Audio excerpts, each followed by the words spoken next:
Ito ay rated SPG. Striktong patnubay at gabay ng magulang ang kailangan. Maaaring may masiselang tema, lengguwahe, karahasan, sexual, horror o droga na hindi angkop sa mga bata.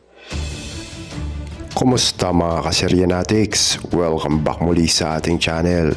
Sa magiging episode mamaya ng House of Lies, lalong iinit ang tensyon matapos mabunyag nga ni Thea ang tunay na pagkatao ni Paulo.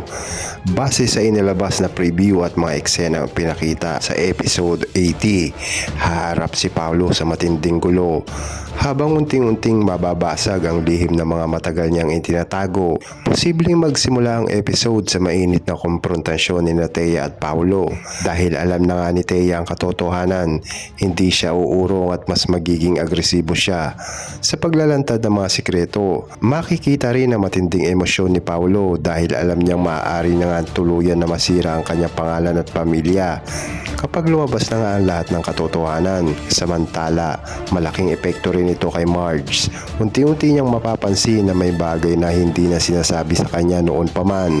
Habang sinusubukan niyang intindihin ang buong sitwasyon, posibleng mabuo sa isip niya na matagal siyang niloloko ng mga taong pinagkakatiwalaan niya.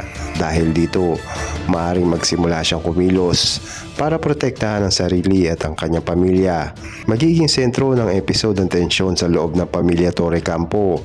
Habang nagkakagulo ang lahat, may ilang karakter na posibleng magkampihan at mayroon din tuluyan na nga magtataksil.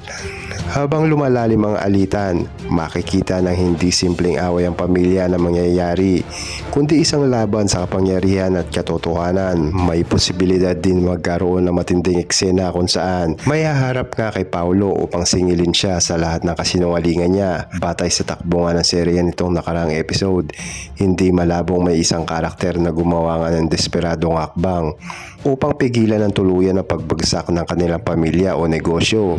Habang papalapit nga ang ending ng episode, inaasahang magkakaroon ng panibagong revelasyon na lalo pang magpapagulo sa kwento. Maaring may bagong sikreto na mabunyag o isang karakter ang tuluyang magpabago ng panig. Ito ang klase ng cliffhanger na posibleng magpaiyak, magpagalit at magpaabang lalo sa mga manonood para sa susunod nga na kabanata. Sa kabuuan nga ng episode mamaya sa House of Lies ay iikot sa pagbubunyag ng katotohanan, pagkawasak ng tiwala at mas matinding banggaan ng mga pangunahing karakter.